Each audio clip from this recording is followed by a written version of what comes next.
Hi everyone, Radhe Radhe. In this video, we're going to be doing chapter 14, verse 10. And the explanations of this of Swami Mukundanand are really good. So it helps us understand. He gives an example that's really good. So the good thing about this chapter and the verses in this chapter there is that they're intellectually very easy to understand on a higher level at least, and then going down deeper into it and really understanding and being able to absorb the content is much more difficult, of course, to transcend the mode of ignorance to passion to sattva to transcendental. It's very, very difficult, but at least intellectually it's very easy to understand, at least at my level. Okay, so let's sing the prayer. Om Namo Bhagavate Vasudevaya. Om Namo Bhagavate Vasudevaya. Om Namo Bhagavate Vasudevaya. Dear Bhagwan Shri Krishna, please help us understand this verse and please help us understand how to transcend out of all of these. Please help us come close to you. Please intensify our attachment to you. Please intensify our love for you. Please give us bhakti. Please give us prem. Please help us go through all of these stages in as much we're hankering, desperately wanting this. Please help us, Bhagwan. Please help us. And thank you for giving us this knowledge so that we know what the ultimate goal is. Because earlier, when I was growing up, I would just sing Om Jai Jagadish Hare, which was all in the mode of passion because it was saying, please reduce my pain and please give me dhan sampatti or wealth and please reduce my pain, kasht mitao and all of that. But now we understand that the goal is Krishna Prem, the goal is love for you, the goal is true, deep, undiluted, beautiful love where we don't care about anything for ourselves. We just want you to be happy. We want to do anything. You can send us to Patal, it doesn't matter. We just want you to be happy. So we know at least that's the goal and that's the ultimate goal, the ultimate truth. I mean, I cannot think of anything that's deeper love than that. So thank you for giving us this understanding. Thank you for sending Prabhupada to us so that we can understand that this is the goal. And thank you for giving us these temples that make it so easy for us that we can just go to the temple. All we have to do is just drag ourselves to the temple and that's it. And everything is just there. You've given us everything. We can attend lectures, we can do service, we can do deity worship, we can learn from people, we can study the shastras from people by attending lectures at home or at the temple, whatever. There's so much, so many festivals, so much devotee association. So much prasadam. It's like just amazing that you've given us all of this incredible blessings. Please help us use this. Please, and the blessing that you've given us is that you've descended on earth as your holy name. You've descended, like the living name is the book that I'm reading, memorizing while chanting. But you've descended on earth as your name so that you can help us fallen souls, conditioned souls, to get out of this. So thank you for doing this and thank you for giving us this human body. Thank you for giving us this birth in this human body in Kali Yuga so that we have the blessing of Chaitanya Mahaprabhu, who gave us this information that did not exist before. Even in Dwapar Yuga, when you were here, this information was not there so easily about attaining Krishna Prem being the ultimate goal. And then now Prabhupada has just made it so easy, accessible for everybody in the world because there's so many temples out there. And it's mind blowing how lucky we are, and thank you for giving us all of this. Okay, so let's sing the verse. Rajastamashcha bhibhuya sattvam bhavati bharata. Rajah sattvam tamaschaiva tamah sattvam rajastatha. So he's just saying Rajas and Tamas get to Sattva. So let's read this and you'll understand. Sometimes the mode of goodness becomes prominent, defeating modes of passion and ignorance. So this sometimes means within a day, within a few hours, within a minute, we can move from these modes. O son of Bharat, sometimes mode of passion defeats goodness and ignorance, and other times ignorance defeats goodness and passion.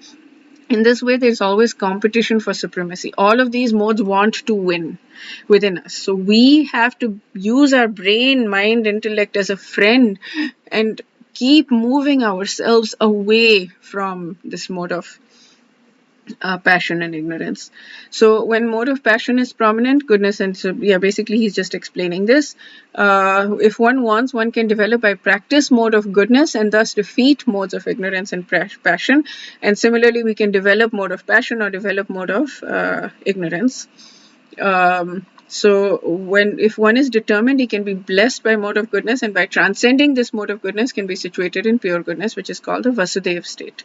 I want to know what the transcendental state is. I think there's a Shuddh something or some, and then he's saying Vasudeva, so eventually I guess that'll open up and I'll read more and more about it and get to know what it's called, the transcendental mode. Okay, so here he's now talking about the same thing, like which they win, but I'll talk about this example, which is really, really good. So okay, now this one is also good. When Satoguna, what are the symptoms of Satoguna? Peaceful, content, generous, kind, helpful, serene, and tranquil. Rajaguna, passionate, agitated, ambitious, envious of others' success, and sense pleasures. Tamoguna, sleep, laziness, hatred, anger, resentment, violence, and doubt. So for example, let's suppose you're sitting in your library engaged in study, there's no disturbance, your mind has become sattvic. After that, you watch TV, and so you become rajasic, and you want then sense pleasures, and then a family member comes in and changes the channel. This disturbance causes tamoguna, and you're filled with anger. So this way we can within just very quickly switch between the three modes, and our goal is to recognize it, that yes, now we're moving into this. So whenever we're angry, we can understand what is our desire that's not getting fulfilled, that's causing the anger, and then we can say, I give this desire to you, Krishna. I don't want to have this desire. Please take it away from me, and please put me in the Sattva-guna mode, and please put me in the transcendental mode. So we can remember Krishna at that time when we're angry by using our intellect, using our brain as a friend. What is causing this anger? What is causing this greed? What is causing whatever? And then what is the desire that's causing that? What is the underlying desire?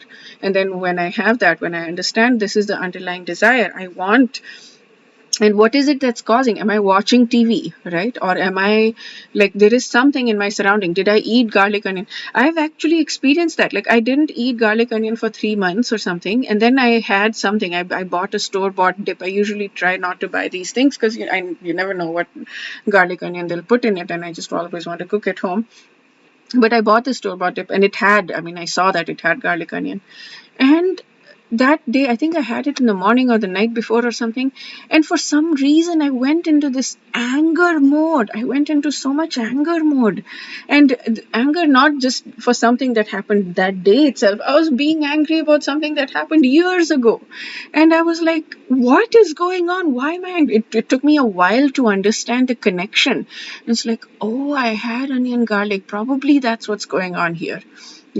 So understand what is it in the surroundings that's causing me to be in this passion mode, which is causing then the anger, because it's very easy to slip from rajasic to tamasic mode.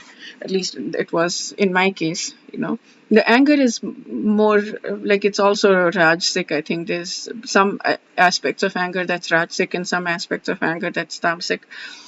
So yeah, think about it. When you're angry next time, just think about, what is it that I'm doing?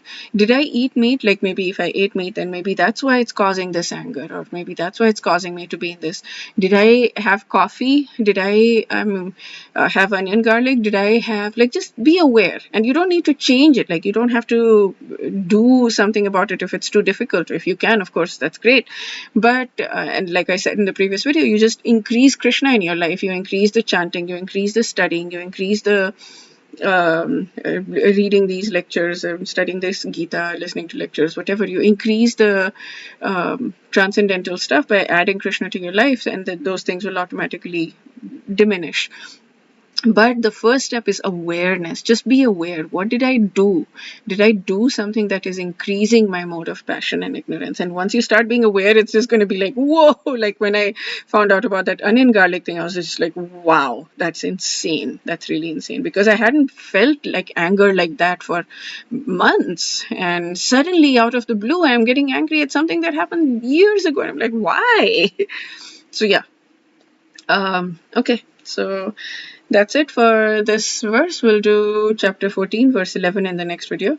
Wish you a day filled with lots and lots of Krishna's grace. Actually, let me read this.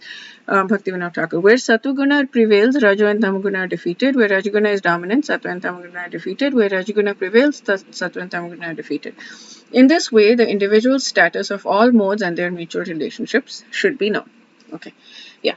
Wish you a beautiful day and wish you a day filled with lots and lots of Krishna's grace and spiritual growth. Radhe Radhe.